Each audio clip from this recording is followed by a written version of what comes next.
School जाने वाली सास बहू। अरे बेटा, खाने में क्या खाओगे? अरे माँ, खाना बाद में बनाना, लेकिन पहले मेरे पास आओ।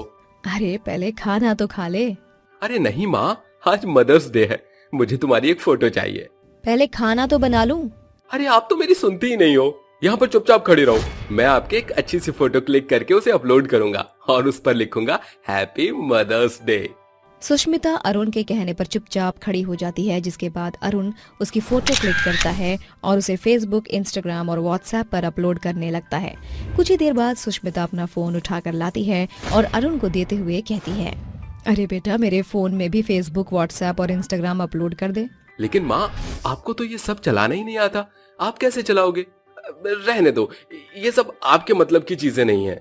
कोई बात नहीं बेटा, तुम मेरे फोन में ये सब चीजें डाउनलोड कर दे, मैं भी फिर तुझसे बात करूंगी जैसे तू सबसे बात करता है ना वैसे।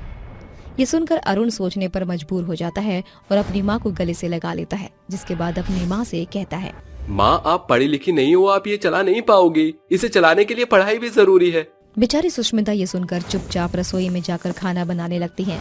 ऐसे ही 1-2 दिन बाद सुष्मिता की दोस्त कलावती उससे मिलने के लिए उसके घर आती है। अरे सुष्मिता, कैसी है? मैं तो बिल्कुल ठीक हूँ, तुम बताओ कैसी हो? अरे बिल्कुल ठीक हूँ, भगवान की दुआ है, सब कुछ ठीक चल रहा है। ऊपर से अब मेरे बेटे की बहू जब से घर में आई है, सब कुछ एकदम बढ़िया चल रहा है। अरे तेरी इस बात से तो मुझे एक बात का ख्याल आया, मेरा बेटा अरुण भी अब बड़ा हो गया है, मुझे उसकी भी शादी के बारे में तो सोचना ही होगा। अगर तू अपने बेटे अरुण की शादी करवाना चाहती है तो मेरी नजर में एक लड़की है। अरे बहुत संस्कारी है और अभी थोड़ी कम उम्र की है, वो आगे पढ़ना चाहती है। क्या कहा? पढ़ी लिखी है? चलो ये तो बहुत ही अच्छी बात है, फिर तुम बात को आगे बढ़ाओ। सुष्मिता अपने बेटे अरुण के लिए लड़की देखने लगती है। लड़की के माता पिता कलावती के साथ सुष्मिता के घर आ जाते हैं।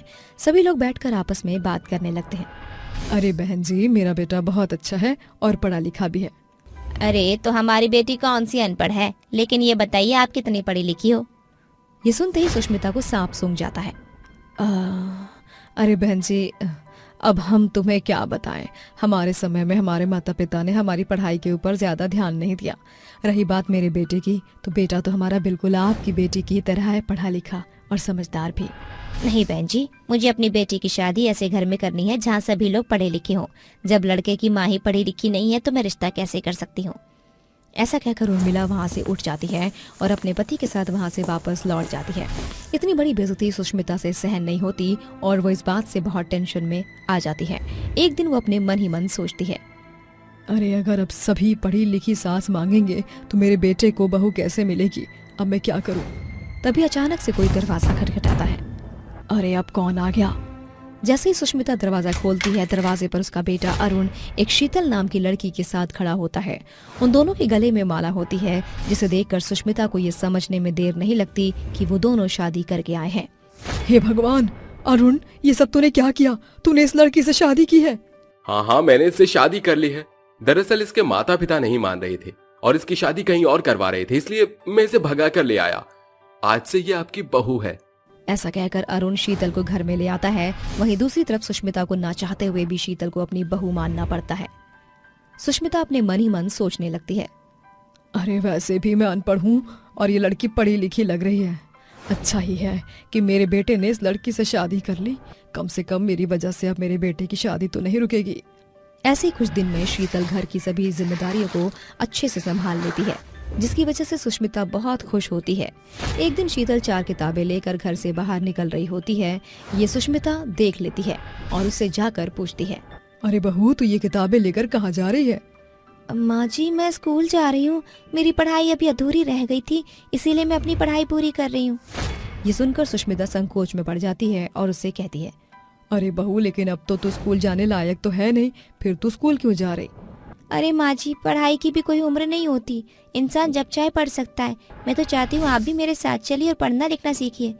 अरे बहू, तू ही जाकर स्कूल पढ़, मेरे बस की अब पढ़ाई लिखाई नहीं। ऐसा कहकर सुष्मिता अपने कमरे में चली जाती है। वहीं शीतल स्कूल के लिए निकल जाती है और धीरे धीरे अपनी पढ़ाई करती रहती है। एक दिन कलावती सुष्मिता से मिलने उसके घर आती है। अरे बहन, मैंने सुना है तेरे बेटे ने लड़की भगाकर शादी कर ली, क्या ये बात सच है? अरे ऐसा कुछ नहीं है, मैंने अपने बेटे की शादी खुद करवाई है। हाँ हाँ, करवाई भी होगी तो कौन सा मुझे बताएगी। वैसे भी तेरे अनपढ़ होने की वजह से तेरे बेटे का रिश्ता कहाँ हो रहा था। ये सुनते ही सुष्मिता बहुत उदास हो जाती है और कुछ कह नहीं पाती, जिसके बाद थोड़ी ही देर में कलावती भी चली जाती है। अगले दिन जैसे ही सवेरा होता है, शीतल घर के सभी काम निपटाकर स्कूल के लिए निकल रही होती है। तभी सुष्मिता उसके पास आती है और उसे कहती है, बहू, तूने सही कहा था, पढ़ाई लिखाई की कोई उम्र नहीं होती। आज से मैं भी तेरे साथ स्कूल जाया करूंगी। सुष्मिता तुरंत किताब उठाती है और शीतल के साथ चल पड़ती है। सुष्मिता जब स्कूल में पहुंचती है तो कई लोग उसके ऊपर हंसते हैं, लेकिन सुष्मिता लोगों के हंसने पर ध्यान नहीं देती और पढ़ाई शुरू करने लगती है। जैसे ही सुष्मिता स्कूल से बाहर निकलती है, कुछ औरतें उसे देखकर कहती हैं, देखो तो सही, बूढ़ी घोड़ी लाल लगाम, अब इस उम्र में पढ़ने निकली है।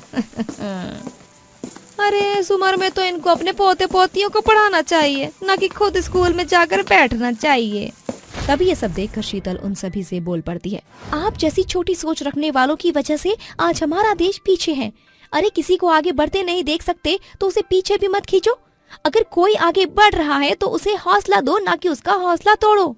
शीतल की बात सुनकर सभी के मुंह बंद हो जाते हैं, जिसके बाद सुष्मिता की आंखों से आंसू निकल आते हैं और वो अपनी बहू शीतल को गले से लगाकर कहती है, अब चाहे कुछ भी हो जाए, तू और मैं पढ़कर ही रहेंगे। ऐसे ही धीरे धीरे वो दोनों स्कूल पढ़ते पढ़ते अपनी पूरी पढ़ाई कंप्लीट कर लेते हैं। अब सुष्मिता के पास भी अच्छी एजुकेशन होती है, जिसके बाद वो अपने घर के बाहर एक छोटा सा NGO खोलते हैं, जिसमें वो छोटे छोटे बच्चों को पढ़ाती है।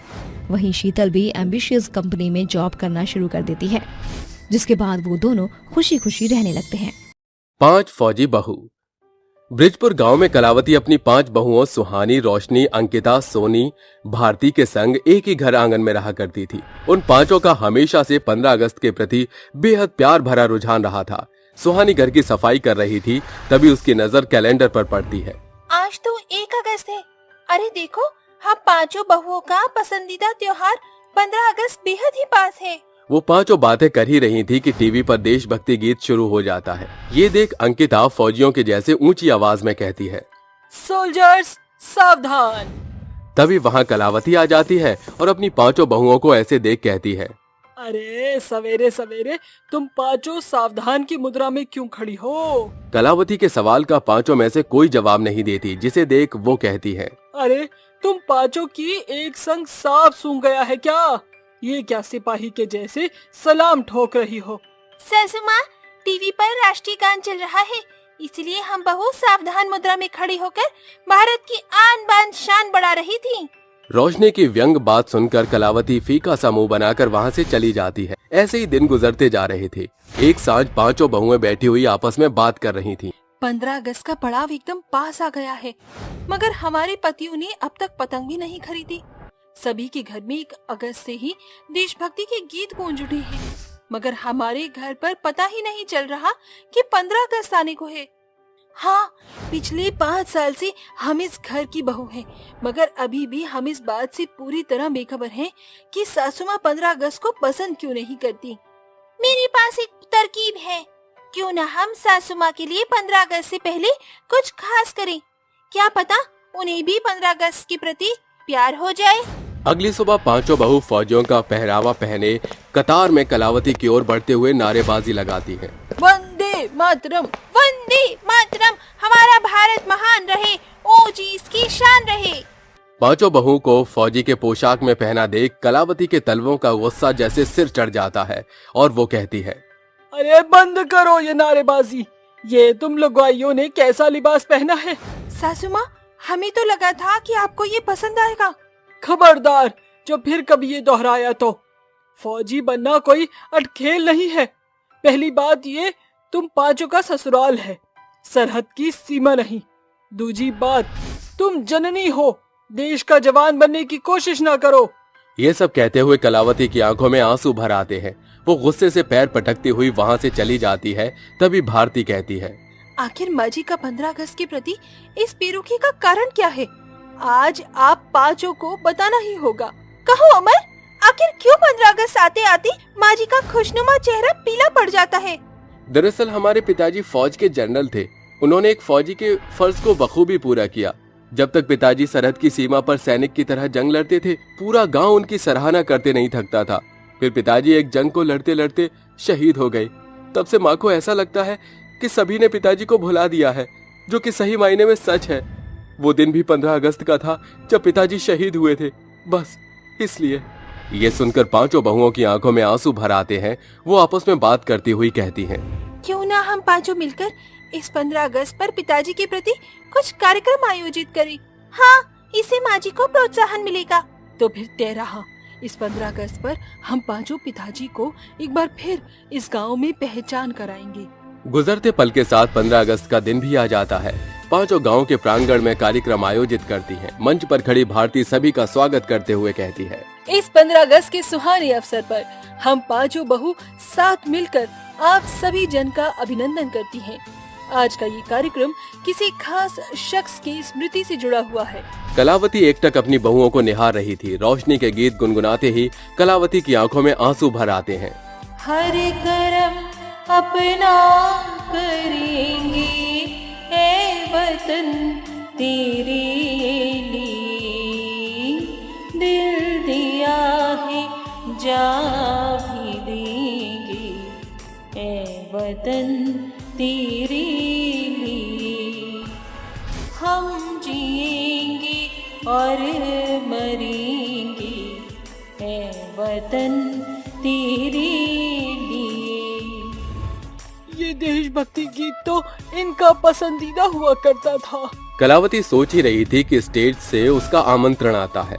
मैं चाहूंगी कि फौजी शेरशाह बहादुर सिंह की धर्मपत्नी कलावती जी, यानी कि हम 5 बहू की सास, स्टेज पर आकर ये पर्दा हटाएं। कलावती जैसे ही पर्दे की डोर को खींचती है, उसके पति का बड़ा सा फौजी के अवतार में स्मारक स्थापित देख उसकी आंखों में खुशी के आंसू भर जाते हैं। सारा गांव सलामी देता है, जिसके बाद पांचों बहुएं एक साथ कहती हैं, 15 अगस्त मुबारक हो सासू माँ। बहू, अपनी सास को माफ कर दे। मुझे लगा था कि सभी इनकी शहादत को भूल चुके हैं, मगर आज तुमने मेरे फौजी पति का स्मारक बनाकर अपनी सास का मान बढ़ा दिया है। इसके पश्चात कलावती अपनी पांचों बहू के साथ 15 अगस्त का झंडा फहराती हैं। फिर सभी राष्ट्रीय गान गाते हैं। तभी एक पोस्टमैन 15 अगस्त के अवसर पर पांचों को एक एक संदेश देता है। पांचों फौरन उस चिट्ठी को पढ़ती हैं। अरे क्या हुआ, तुम पांचों ने एक साथ चुप्पी क्यों साध ली? फिर पांचों एक साथ मिलकर खुशी से बोलती हैं, माँ जी, हम पांचों फौजी बन गई। ये सुनकर कलावती का चेहरा डर से पीला पड़ जाता है और वो कहती हैं, इतनी अहम बात जो तुम पांचों से पता चलनी चाहिए थी, वो मुझे इस संदेश से पता चल रही है कि तुम पांचों सरहद पर जाने की तैयारी कर रही हो। माँ जी, हम पांचों बहू के फर्ज के साथ फौज की तैयारी भी कर रही थी, जिसकी खबर हमारे पतियों को भी पता नहीं थी। माँ जी, हम पांचों बहुएं फौजी बनकर अपने स्वर्गीय ससुर जी के जैसे सरहद पर फौजी बनकर देश की सेवा करना चाहती हैं। इस पर गांव के मुखिया मुकुल सिंह कहता है, अरे सोच का रही हो भौजाई, फौजी बनकर देश की सेवा सबन के भाग्य में नहीं होवत है, जाए ते बहुरिया के। मगर अरे अगर मगर छोड़ो कलावती बहन। माँ जी, हम जानती हैं कि आपको ये डर सता रहा है कि हम औरत हैं। मगर माँ जी, देखना, जिस पल आपकी आंखें अपनी 5 बहू को फौजी बना देखेंगी, उस पल आपका सर फक्र से ऊंचा हो जाएगा। माँ जी, आप एक फौजी की बीवी हैं। ये खौफ की चादर आपके चेहरे पर नहीं जचती, उतार फेंकिए उसे। माँ जी, एक जननी ही देश के जवान को जन्म देती है, तो वो जननी क्यों फौजी बनकर सरहद की सीमा नहीं नाप सकती? अगले दिन पांचों बहुएं फौजी का पहनावा पहनकर तैयार होती हैं। पूरा गांव मिलकर उन्हें स्टेशन छोड़ने आता है। जाओ बहू, फौजी बनकर अपने देश गांव का जमीन का मान बढ़ा देना। हाँ बहू, देखना, जंग में जीत का बिगुल तुम पांचों ही बजाओगी। थोड़ी ही देर में ट्रेन पटरी पर दस्तक देती है और कलावती हंसी खुशी अपनी पांचों फौजी बहू से कहती है, जाओ मेरी पांचों फौजी बहू और अपना फर्ज अदा करो। जीत तुम्हारी ही होगी, ये तुम्हारी सास का आशीर्वाद है। सरहद में शामिल होने के बाद से पांचों फौजी बहू कई बड़ी जंग पर जीत हासिल करती हैं, जिसके बाद वो छुट्टियों में घर लौटती हैं। पूरा स्टेशन फूल और शहनाइयों के संग उनका स्वागत करता है। स्वागत है मेरी पांचों फौजी बहू। मैं जानती थी तुम पांचों फौजी फतेह हासिल करके ही लौटोगी। माँ जी, पूरे महीने भर की लंबी छुट्टी मिली है।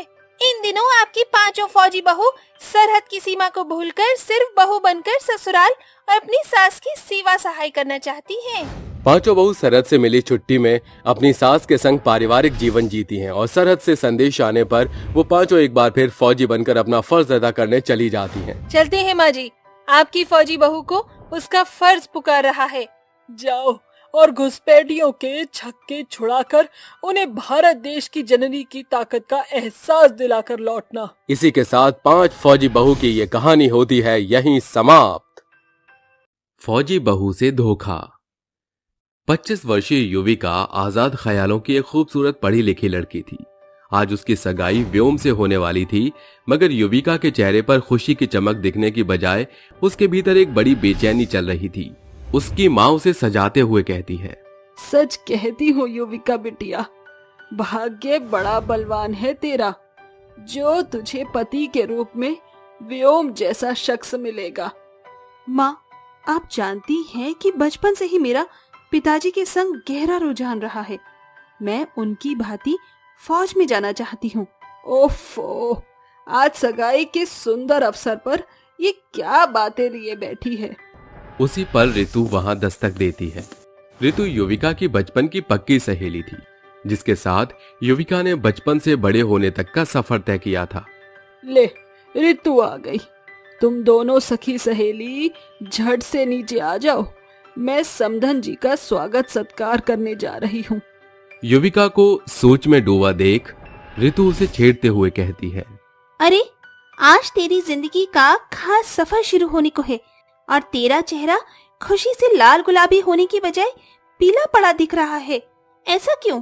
कुछ नहीं यार। थोड़ी देर में सगाई समारोह शुरू हो जाता है। व्योम युविका को अंगूठी पहना देता है, मगर युविका बेझिझक सभी के सामने अपनी बात रखती है। क्या हुआ बहू, अंगूठी पहना व्योम को?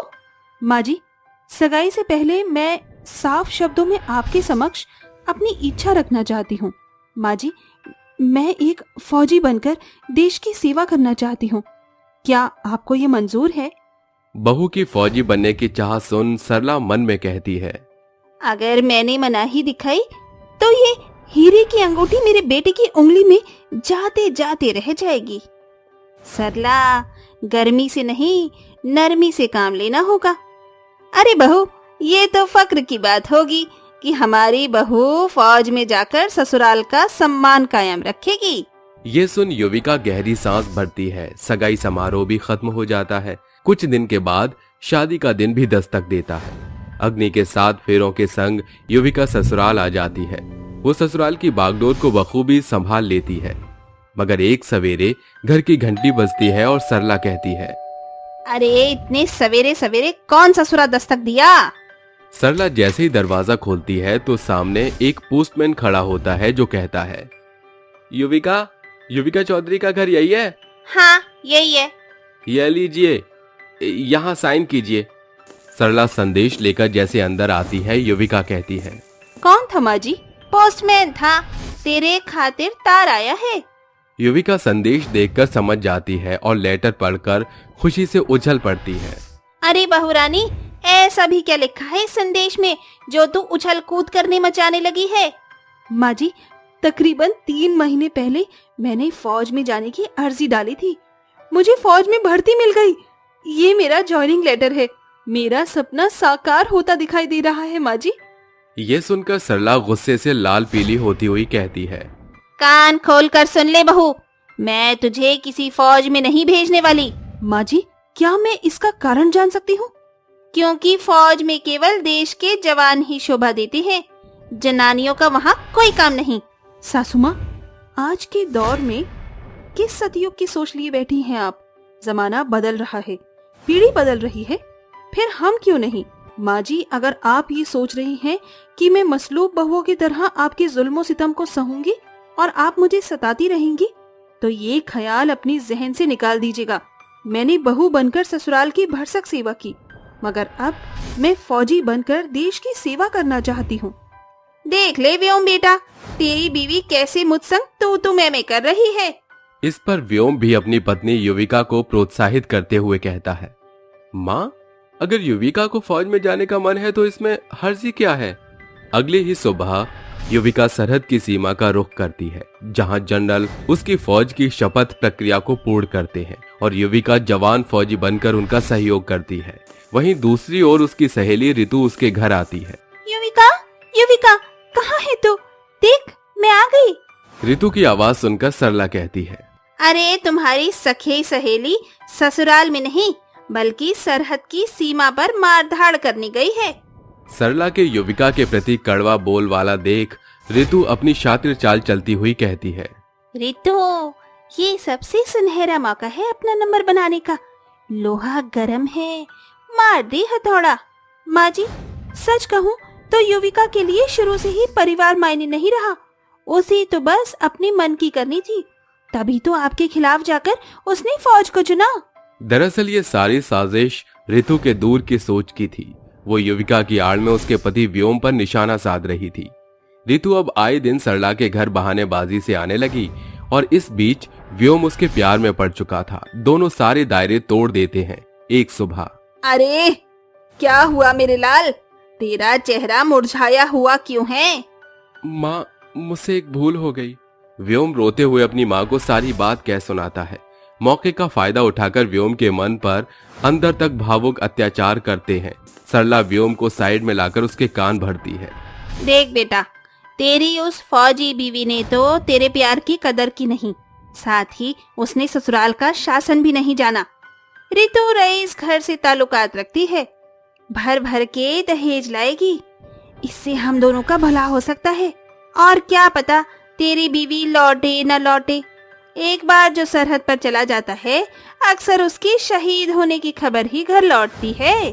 सरला इस कदर व्योम के कान भरती है कि व्योम युविका के संग लिए 7 फेरे 7 वचन को भूलकर ऋतु से शादी कर लेता है।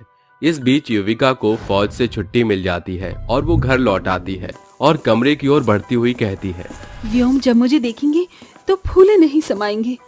वो जैसे ही दरवाजा खोलती है तो ऋतु और व्योम को साथ में सोया देखकर उसके तलवे का गुस्सा 7वें आसमान पर पहुंच जाता है और वो चीख कर कहती है, व्योम, ये सब कुछ क्या है?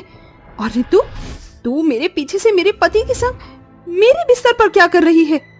आवाज सुनकर सरला वहां आकर कहती है, इतनी रात को ये कैसी चिल्लम चिल्ली लगा रखी है? अरे बहू, दरवाजा तो भीतर से बंद है। माना कि तू फौजी है, मगर इसका मतलब ये नहीं कि अपने ही ससुराल में घुसपैठी की तरह घुस कर आएगी।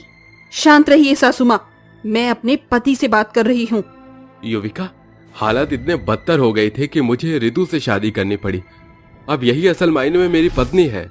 ये सुनकर युविका को गहरा सदमा पहुंचता है। वो रोते बिलखते हुए कहती है, धोखा, तुम सबने मेरे साथ विश्वासघात किया है, मुझे धोखा दिया है। अब तुम्हें कोर्ट के चक्कर काटने से कोई भी नहीं बचा सकेगा। अगले ही दिन युविका तीनों के खिलाफ धोखाधड़ी का केस दर्ज करती है, जिसके तुरंत बाद केस की सुनवाई होती है। तमाम दलील से यह साफ हो चुका है कि मिस युविका के ससुराल ने उनके साथ सरासर धोखेबाजी की। पहली पत्नी के रहते दूसरी शादी कानूनन अपराध है। अगर मिस युविका को इसके लिए कोई बड़ा एक्शन चाहती हैं, तो विक्टिम को पूरा हक है। योर ऑनर, मैं कोई भी लीगल एक्शन नहीं चाहती। युविका व्योम की धोखेबाजी के कारण हाथों हाथ डिवोर्स फाइल करती है। आपसी सहमति से उनका तलाक हो जाता है, मगर एक रात ऋतु सब कुछ लूटकर दूसरे देश रवाना हो जाती है। कुछ दिन तो दोनों माँ बेटे गहरे शोक के सागर में डूबे रहते हैं। फिर वो युविका के पास आते हैं। आप दोनों अब कौन सी नई धोखेबाजी का जाल बिछाने आए हैं मेरे साथ? बहू, हमने तेरे साथ सरासर धोखेबाजी की। शायद उसी की सजा हमको मिली कि ऋतु ने हमारे संग उसी धोखेबाजी को दोहराया। घर चल बहू, नए सिरे से शुरुआत करेंगे। युविका, एक मौका दे दो। मैं वादा करता हूँ फिर कभी कोई धोखेबाजी नहीं करूंगा। तुम्हारा पति होने के सभी फर्ज को बखूबी निभाऊंगा। माफ कीजिए, अब ना तो मैं किसी की बीवी हूँ, ना किसी की बहू। मैं केवल एक फौजी हूँ। मेरा फर्ज मुझे पुकार रहा है। अलविदा। अपनों से बड़ा धोखा मिलने के बाद युविका को संभलने में एक अरसा लग जाता है। वो आजीवन फौजी बनकर सरहद और देश की सेवा करने का चुनाव करती है।